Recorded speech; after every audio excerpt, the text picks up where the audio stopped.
What if one can't find the clothes? Doesn't have clothes, or he can't afford clothes. Can be any reason, alright?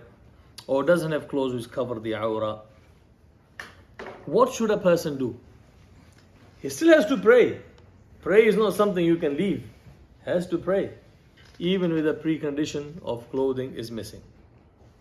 So, the Malikis, they said he will pray, obviously without clothing, standing. He will pray just standing, no ruku, no sujood. He'll just pray and he will do the movement of his head for ruku and sujood. Okay. So Malikis, they said he will pray standing, not doing ruku and sujood. And if he was to find clothes before the time of Salah ended, let's say he was praying Dhuhr, Asr starts in 2 hours time, he prayed his Dhuhr, and then before Asr started, he actually found clothes, they will say then he will repeat the Salah. Malikis, they said, he will pray standing. No ruku, no sujood. If he doesn't have clothes, he will pray standing, no ruku, no sujood. And if he was to find clothes in future, before that time of Salah ended, then he will repeat that Salah. But if the time of Salah is ended already when he found the clothes, he doesn't need to repeat the Salah. Clear? Someone prayed Isha now, and he found clothes before Fajr, he will repeat the Salah. But if Fajr, he found after Fajr, he doesn't need to repeat it. That's whose view? Maliki's view. And how would he pray? He will pray just standing. He won't do.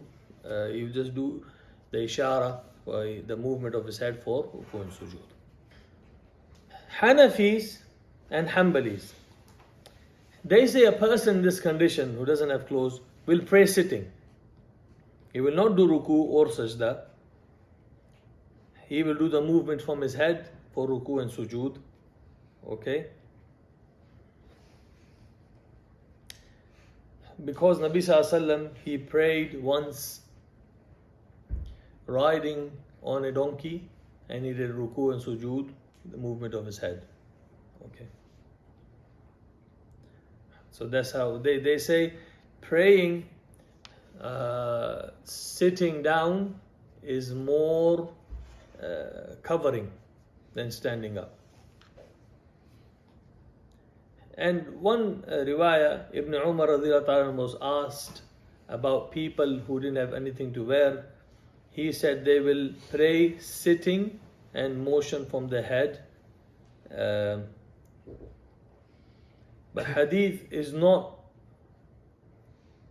the chain doesn't reach Nabi Sallallahu Alaihi Wasallam. It's up to Ibn Umar. But it's still the narrations there from the understanding of Ibn Umar and his fatwa. Shafi'is, what did Shafi'i say? They said, if a person does not find anything to wear, he will pray without clothes, but he will pray like he prays his Salah. And where Malikis, they said, he will repeat Salah if he finds clothes within the Salah time. Okay? Meaning he has prayed already, but he found clothes before the end of that Salah time. Maliki said what he will? He repeat. Other madhaib said he will not repeat. Do Shafi'i say how should the person pray? Like he normally prays. Ruku and sujood. Then it is said also that satrul awra, the covering of awra, it is more emphasized as a condition, a precondition, than tahara in Shafi'i madhab. In Shafi'i madhab they say if he didn't have clothing, the salah is not fard on him anymore. They say if he didn't have clothing which are clean, or or he could cover his awra with it. They say salah, the fards of salah has the fard of salah has gone from him. Who says that? Shafi'is. He will pray if he prays, but not repeat his salah. But if he pray with najasa on body, which is and he is unable to remove, then he will pray and repeat the salah later when he is clean. Too much to absorb. I think the only one who say that. You're not even writing down, I think. Repeat that. Huh? My friends turned up. Charger.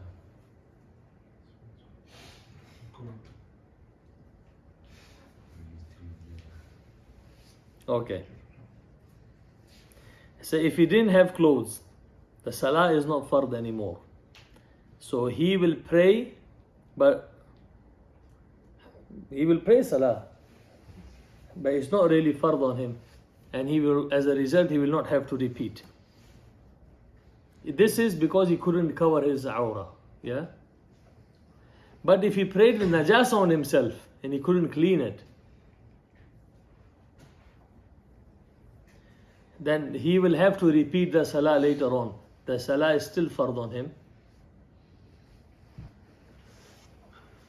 because